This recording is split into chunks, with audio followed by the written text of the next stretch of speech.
I have once said a few months back that the Q Lite or now the PlayStation Portal could be the greatest handheld console ever. And we just got some news about this thing, and I don't know. I don't know that video is gonna age like spoiled milk because we got a lot of news and I got a lot of questions. What is good, y'all? It is the Young King Ken, and today we're going to talk about the PlayStation Portal, which is Sony's next new project, new hardware coming out later this year. And I just want to share my immediate thoughts about it, discuss, and see how this stacks up with the competition. So I like to keep these intros short. So without further ado, let's get into this. Now, as you can hear by the tone of my voice, we just got revealed this thing, and to be frank, I'm disappointed. I'm visibly disappointed. Let me read out some of the features that this thing has to offer. So it's called the PlayStation Portal, and I'm refusing to say PSP because there's no way that this thing is. I'm not comparing this to the doggone PSP. I mean, the PSP itself is probably much more superior than this, but I'll explain why later. But this thing is priced at $200 with a release date for later this year. And for those that don't know, this is cloud based. And with the cloud, you only use Wi-Fi or just having a good internet connection to play our games. And then this thing has mostly all of the features of the DualSense controllers, so the haptic feedback and everything like that. With how good the DualSense controllers feel in your hand, I think that's a plus. One of the very few pluses that I see from this.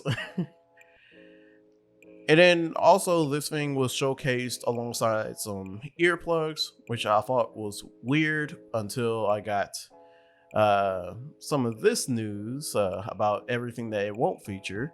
So there's no native Bluetooth, which means those PlayStation Link compatible headsets are pretty much the only thing. That's the only Bluetooth we got. No local play, no media playback, no PS5 cloud streaming, and the battery life is relatively similar to the DualSense controllers. Oh boy. Oh boy. Yeah, and like I said before, I'm disappointed at this. But maybe it was because of wishful thinking, because I did make a video saying that this could be the greatest handheld ever. And in that video, I listed some things that honestly the PlayStation Portal should have been, but just the fact that it's not native, you can't play games natively. You have to do it. You have to have a reliable internet connection. That's off-putting. That's I gotta be honest. It's just off-putting to a lot of folks. I know, I would love to play some of my PlayStation 5 games just on the go. I mean, Nintendo with the Switch, you can kind of do that. For some Xbox games, like with the Steam Deck and was it the Asus ROG Ally? That's what they're naming it. But yeah, I can see that the DualSense Portal, no, PlayStation Portal it's either going to be a flop or a massive success. Because I feel like they haven't revealed everything about this thing, and something just doesn't seem complete. Why are Sony? Sony, let's talk. Why are y'all so adamant in pushing this cloud-based system instead of going with the competition and having these games native? And I understand that it will probably cost more, probably cost closer to the PS5 digital, but still, like, being able to play your games natively natively on the go is a huge thing in the gaming industry. So yeah, why keep this a cloud-based system considering the competition? And of course, I'm wondering what types of features that they haven't mentioned about this, or if there's going to be like some of the features that I mentioned before, like the no media playback, no PS5 cloud streaming. Is that going to be included in a later update or something? Or with the Bluetooth situation, are we going to be allowed to use our regular headsets down the road? Who knows? And then with the pricing, now a lot of people saying like this is a great price, but in my opinion, it's not. And I don't know why this is valued as much as the DualSense Edge, which is around the same price point. And it's like, honestly, from like all of the features that have been mentioned, this thing should honestly be no larger than $150. This seems like another PlayStation backbone. It's probably a higher quality backbone in that sense. But the all important question that I have is, what is to come of this? Like, is this going to be this seems like an experiment on Sony's front to see like how cloud-based gaming can be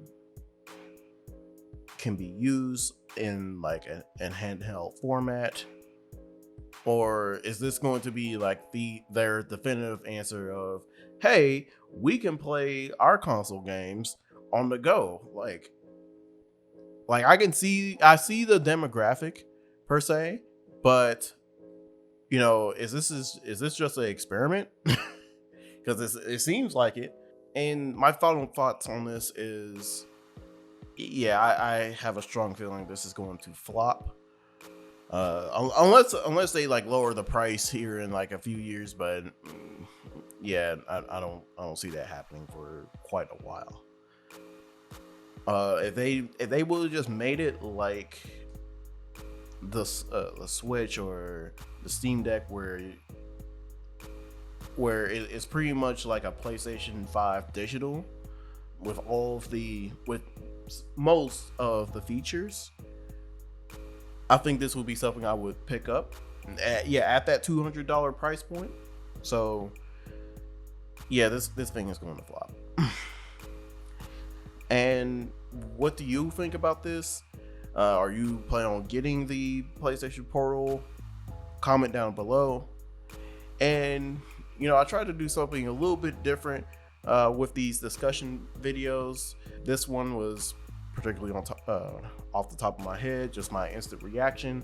So yeah, I do have other discussions. I just don't talk PlayStation. I talk Nintendo. I talk all things gaming, and with some anime sprinkled here and there. So go check out those videos. And yeah, if you like it, please hit the like button, and don't forget to subscribe for that kingly goodness. And until the next video, I will need y'all to keep our kingdom seized, y'all.